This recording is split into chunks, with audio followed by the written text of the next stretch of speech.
So Val, I want to sit down and talk to you about Airbnb design.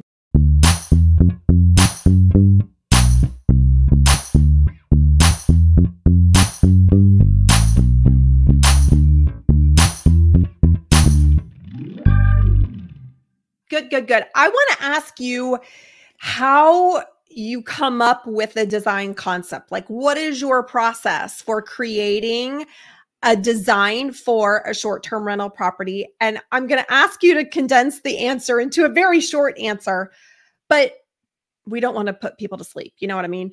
Okay. But I know, obviously, when you and I went to Myrtle Beach, we redecorated properties.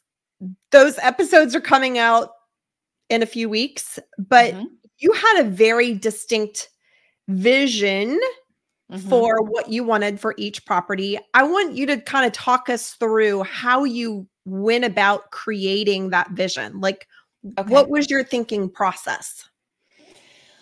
Well, I would say the first thing to always consider that I always consider is a sense of place. We were doing beach properties on the beach, beachfront properties. So understanding right away that we're going for it, you should feel like you're in a beach property inside of the home, and everything that I wanted to construct inside of that environment should feel like a beach property. So sense of place, location, number one when decorating, designing for a short-term rental.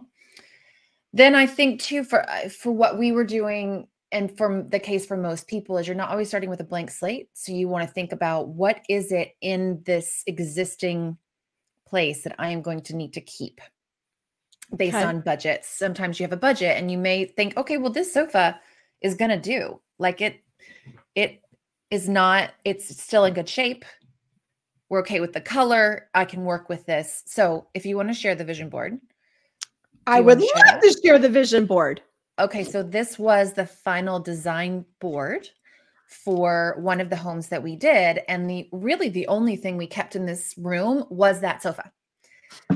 Why did we keep that sofa? Because it's a sleeper sofa and those are really expensive. And we were trying to work with a budget. I think we'll talk about that more in the show. Each condo, we had a specific budget we were trying to stay within. But, you know, to spend another $3,000 on a sofa when this one's in really good shape didn't make sense. So I designed the room around the teal sofa because that is such an anchor bold piece. I kind of started with that.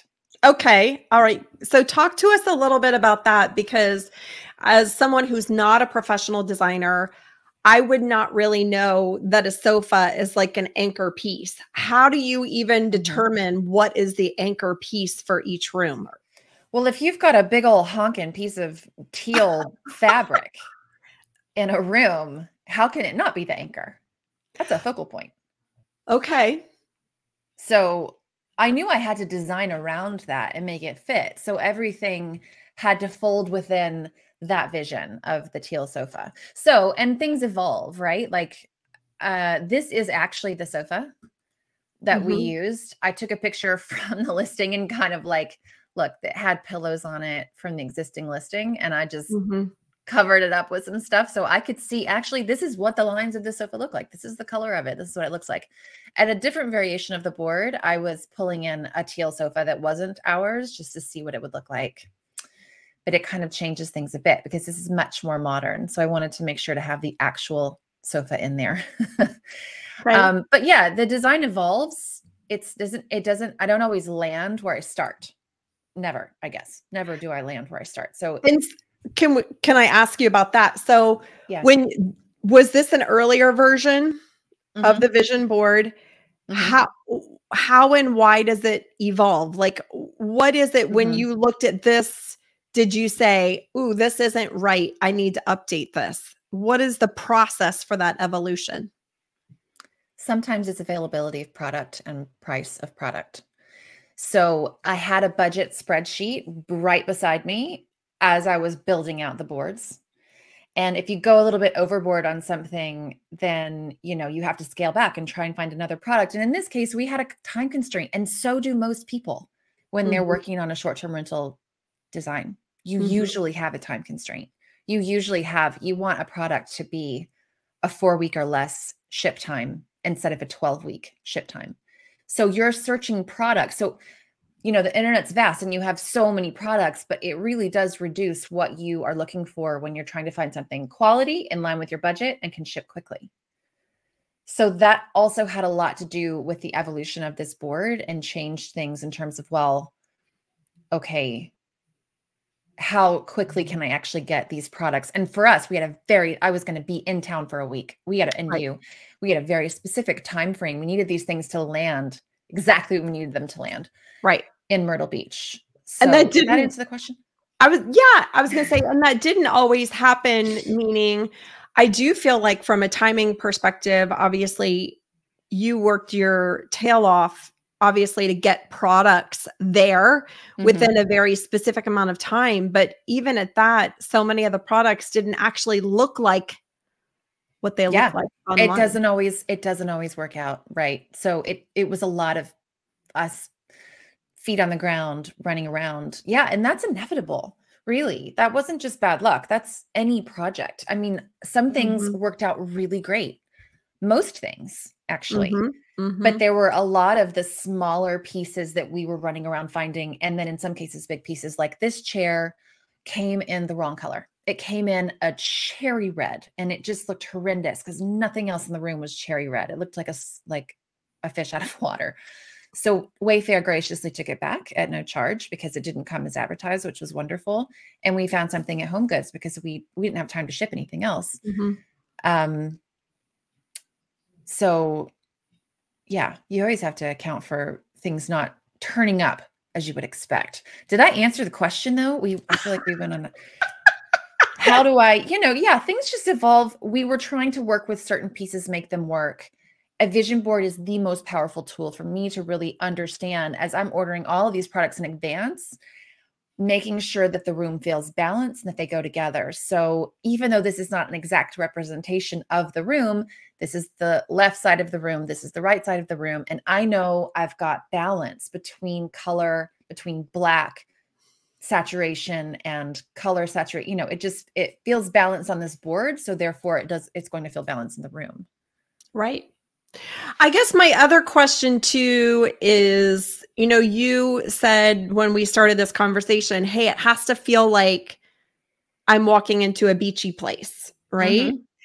And one of the things that I see from a consumer standpoint, and again, I'm not a professional designer, I feel like it has a vibe that brings me to the beach, but I would never look at this and go, oh, this is beachy, because I think so many people think, oh, beachy, you have to have a big lobster claw on the wall and starfish hanging everywhere, So how do you create a beachy vibe without being too literal? Does that make sense?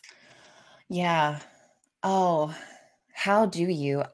I did it a lot in this space with texture. I mean, this is not a traditional beachy vibe. You're right. But what we have is a sisal rug, a huge sisal mirror over the sofa, the arch lamp that also reflects that same color, that it was a texture. We have the palmy plant. That's a tropical plant. We've got the swimsuit art, which you came around to nicely in the end. Okay. The other sisals. Are you proud? Yes. Yeah. So yeah, you're right. It's not traditionally beachy. It's classy beachy, I think. I think when you go a little bit less literal and a little bit more subtle and add in more of those layers of texture and variation, then it just classes up the joint, makes it more interesting, and it makes you stand out. Everybody's got the starfish. Maybe you could do it different. Right.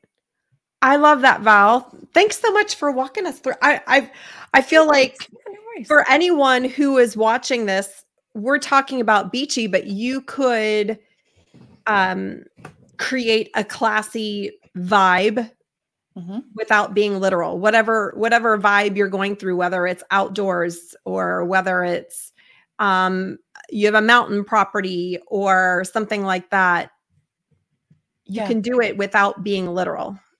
You can. And here's some actual photos of how the room turned out. It's pretty amazing. We loved it. It was nice. It was a fun one. This was our final one, wasn't it? Yeah. No. Yeah. No. Mm-mm. No. No. No, you're right. It was right in the middle. I don't know. It's a blur. It was all How a quickly blur. we forget. Well, I can't wait to see these videos when they come out. That's No. going to be That's right. hopefully So highly stay entertaining. tuned. Stay Yes. tuned. Stay tuned. We're They going to will be walk you out. through. We had a film crew in here while we were doing all of this. You'll see Mhm. laughter and tears and I don't know. There you go. Okay, cool. Well, thanks. This was fun. I'm glad you walked us through this. It's always so interesting for me to hear about your own thought process as you are building out designs, because this is what you do on a day-to-day basis. So I Yeah. appreciate it. It's a pleasure. Thanks, Stacey. Good question. Thanks. Bye. Bye.